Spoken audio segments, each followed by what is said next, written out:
কিংশুক চ্যাটার্জির সঙ্গে কথা বলে সুস্নাতর ডিলটা করে দিয়ে চ্যালেঞ্জটা জিতে গেল পারুল। হ্যাঁ বন্ধুরা, এমনটাই দেখা যাবে। তাই সম্পূর্ণ জানতে ভিডিওটিতে লাইক দেওয়া, চ্যানেলটি সাবস্ক্রাইব করে দেখতে থাকুন। গল্পের শুরুতেই দেখা যাবে পারুল সুস্নাতর জন্য অপেক্ষা করতে থাকে আর বলতে থাকে, এই মশাই যে কি কামড়াচ্ছে না, আর এত ক্ষুধা পেয়েছে কি বলবো, পেটের মধ্যে মোচড় দিচ্ছে। ওই কিরপিন্ডিটাও চলে গেল, না হলে তো ওকে দিয়েও তো খাবার আনাতে পারতাম। ঠিক তখনই সেখানে রায়ান চলে আসে আর এসে বলতে থাকে, নে খেয়ে নে। তখনই পারুল অবাক হয়ে তাকিয়ে থাকে।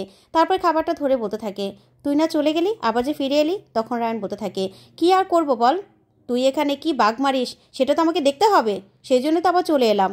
তখন পারুল বলতে থাকে, আসলে তোর ফ্যামিলির ব্যাপার তো, ফ্যামিলিকে তো খুব ভালোবাসিস, কষ্ট দিতে চাস না, তাই আবার ফিরে এসেছিস, আমি জানি।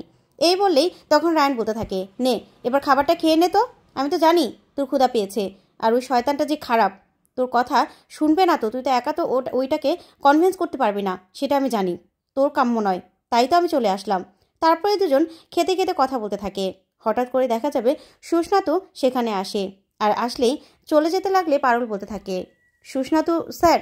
তখনই সুস্নাতু বলতে থাকে, এ কি তোমরা এখনো যাওনি?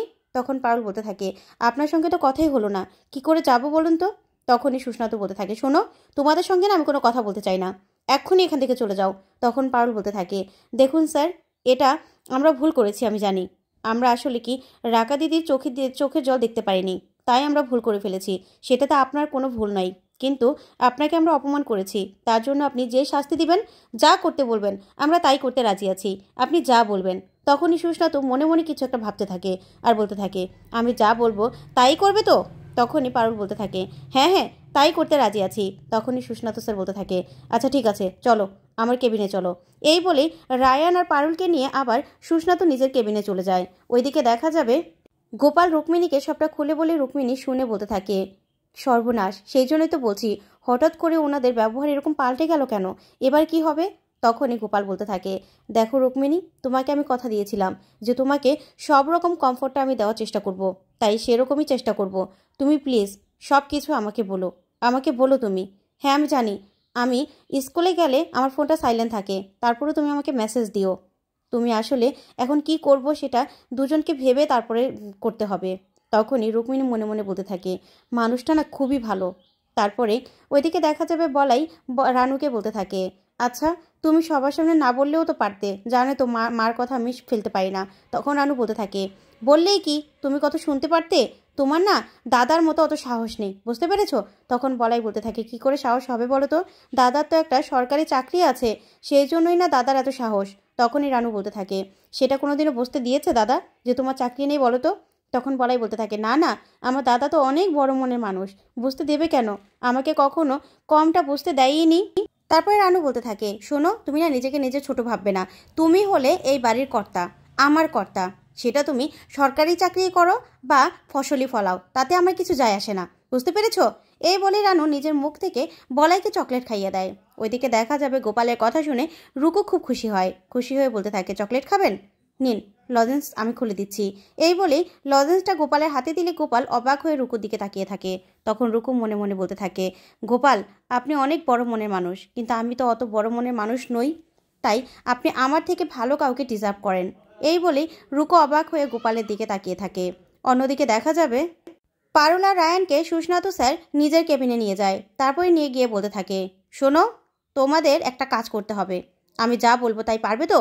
তখনই রায়ান বলতে থাকে, দেখুন স্যার, আপনি যদি আকাশের চারটা এনে দিতে বলেন, সেটা তো আর আমাদের পক্ষে পসিবল না, তাই না? আমাদের পক্ষে যেটা পসিবল হবে সেটা অবশ্যই আপনার জন্য করব, বলুন কি করতে হবে? তখনই পারুল বলতে থাকে, তুই চুপ করবি, বলুন না কি করতে হবে আপনার জন্য, আমরা করার চেষ্টা করব, বলুন। তখনই সুস্নাতু মনে মনে বলতে থাকে, যাক, ওদের দিয়েই ওই সানলাইট কোম্পানিকে আমার হাতে আনতে হবে, ওদের সঙ্গে ডিলটা করাতে হবে, যদি ওরা পারে তাহলে তো ভালোই, আর যদি গিয়ে অপমানিত হয় তাও আমার জন্য ভালো, দুইটাই আমার জন্য খুব ভালো হবে। তখন এই কথা বলে সুস্নাতু বলতে থাকে, দেখো, আমাদের কোম্পানির সঙ্গে আরেকটা কোম্পানির খুব ভালো সম্পর্ক ছিল, আমাদের গ্লোবাল কোম্পানিরই, কিন্তু ওরা কোনো কারণে আমাদের সঙ্গে ডিলটা ক্যান্সেল করে দেয়, এখন আর আমাদের সঙ্গে ডিলটা করে না, যার কারণে প্রতি বছর অনেক কোটি টাকা করে লস যায় আমাদের। তাই ওই কোম্পানির সঙ্গে আমাকে ডিলটা করতে বলা হচ্ছে, কিন্তু ওই কিংশুক চ্যাটার্জি আমার সঙ্গে ডিলটা করতে রাজি হচ্ছে না, আর যার জন্য আমি কোনোভাবেই মুম্বাইতে সিইও হতে পারছি না। তাই তোমাদেরকে ওই কিংশুক চ্যাটার্জিকে কনভিন্স করে তারপরে আমাদের সঙ্গে ডিলটা করিয়ে দিতে হবে, তাও আবার 24 ঘন্টার মধ্যে। যা শুনে রায়ান পুরো চমকে যায় আর বলতে থাকে, স্যার এটা আপনি কী করে বলছেন? আমরা সবেমাত্র MBA পড়ছি, আর আমরা তো বিজনেসে কিছুই জানি না। আর আমাদের সঙ্গে উনি কেনই বা দেখা করবে, আর কেনই বা আমাদের কথায় এই ডিলটা করবে বলুন তো? আপনার কথায় যেখানে ডিলটা করছে না। তখন সুস্নাতু বলতে থাকে, দেখো সেটা তোমাদের ব্যাপার, সেটা আমার ব্যাপার নয়। তবে তোমরা কি এই চ্যালেঞ্জটা নিতে রাজি আছো নাকি সেটা বলো। তাহলে তোমরা যদি এই চ্যালেঞ্জটা জিতে যাও তাহলে আমি সন্দীপের চাকরিটাও ফিরিয়ে দেবো, আর তোমাদের উপর আর কোনো রাগও রাখবো না। বুঝতে পেরেছো? তখনই এই কথা শুনেই পারুল বলতে থাকে, হ্যাঁ চ্যালেঞ্জটা আমি নিতে রাজি আছি, আমি চ্যালেঞ্জটা অ্যাকসেপ্ট করছি। যা শুনে রায়ান পুরো চমকে যার বলতে থাকে, কি বলছিস তুই জন্তু? কি করছিস তুই? তুই এই চ্যালেঞ্জটা কী করে অ্যাকসেপ্ট করছিস? তখনই পারুল বলতে থাকে, চুপ করবি তুই? তারপরে দেখা যাবে সুস্নাতু মনে মনে খুশি হয়ে যায় আর বলতে থাকে, যাক ওরা খুব স্মার্ট, ওদের দিয়ে কাজটা করাতে পারলে আমার জন্য খুব ভালো হবে। এই বলেই সুস্নাতু বলতে থাকে, বেস্ট অফ লাক, 24 ঘন্টা সময় তোমাদের কাছে, মনে রেখো। এই বললেই পারুল রায়ানকে নিয়ে বেরিয়ে চলে যায়। তখনই পারুল বলতে থাকে, তুই আমাকে এভাবে নিয়ে আসলি কেন কিরপিন্ডে? তখনই রায়ান বলতে থাকে, তুই পাগল হয়েছিস? আচ্ছা ওই কিংশুক চ্যাটার্জি যে কিনা সুস্নাতুর কথাই শুনছে না, সে আমাদের কথা শুনবে কি করে? তার সঙ্গে আমরা দেখাই বা করবো কী করে? তার সঙ্গে আমরা মিটিংই বা করবো কী করে? তুই কী করে মেনে নিলি বলতো? তখনই পারুল বলতে থাকে, দেখ তারপরেও একটা সুযোগ তো এসেছে, সেটাকে তো আমাকে কাজে লাগাতেই হবে, চেষ্টা তো করতে দোষ নেই। তখন রায়ান বলতে থাকে, চেষ্টা তো করতে দোষ নেই, তুই কী করে চেষ্টা করবি শুনি? তখনই পারুল বলতে থাকে, দেখ রায়ান, ওই সন্দীপদার চাকরিটা ফিরিয়ে দেওয়ার একটা তো চেষ্টা করতে হবে। তখন রায়ান বলে, দূর, ওর চাকরি যা ইচ্ছে তা হোক, সেটাতে আমি কি করব? তখন পারুল বলতে থাকে, জানিস তো এটাই তো সমস্যা। দেখ সন্দীপদা আমার ফ্যামিলির একজন, তাই আমার ফ্যামিলির একজনের কষ্ট তো আমি সহ্য করতে পারবো না। তখনই রায়ান অবাক হয়ে পারুলের দিকে তাকিয়ে থাকে। তখন পারুল বলে, আমি জানি তুই আমার ফ্যামিলি বলাতে একটু তেরা হয়ে তাকিয়ে আছিস, কিন্তু কি করব বলতো, তোর সঙ্গে তো আমার বিয়েটা হয়ে গেছে, তাই তোর ফ্যামিলি আমার ফ্যামিলির কারো কষ্ট আমি দেখতে পারবো না। সবার কষ্ট আমার কষ্ট।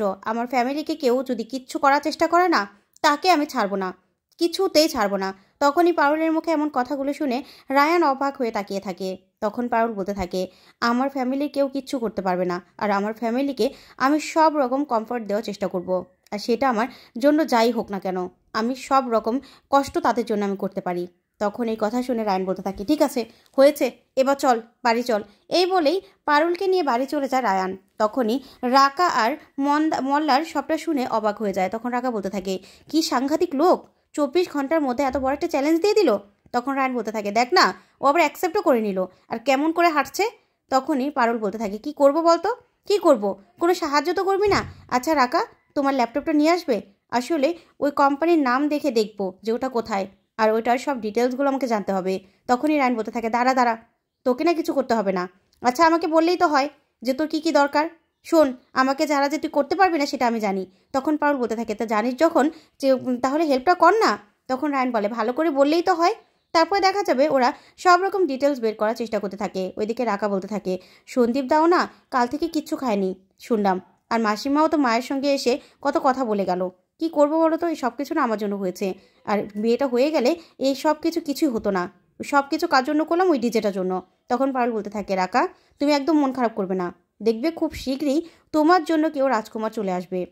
তখন রায়ান বলতে থাকে, পারুল এদিকে আয়, বকর বকর না করে, দেখ এখানে ওই কিংশুক চ্যাটার্জির কোনো ডিটেলসই নেই। তখন পারুল বলতে থাকে, তাহলে তো ওনার সঙ্গে সরাসরি গিয়ে দেখা করতে হবে। তখন রায়ান বলতে থাকে, সরাসরি দেখা করবে? তুই কোন মহারানী রে, তোর জন্য উনি অপেক্ষা করবে?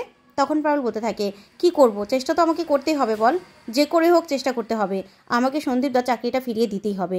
তো বন্ধুরা, পারুল কি পারবে সন্দীপের চাকরিটা ফিরিয়ে দিতে? তোমাদের কি মনে হয় অবশ্যই কমেন্ট করে জানাতে ভুলবে না। ধন্যবাদ।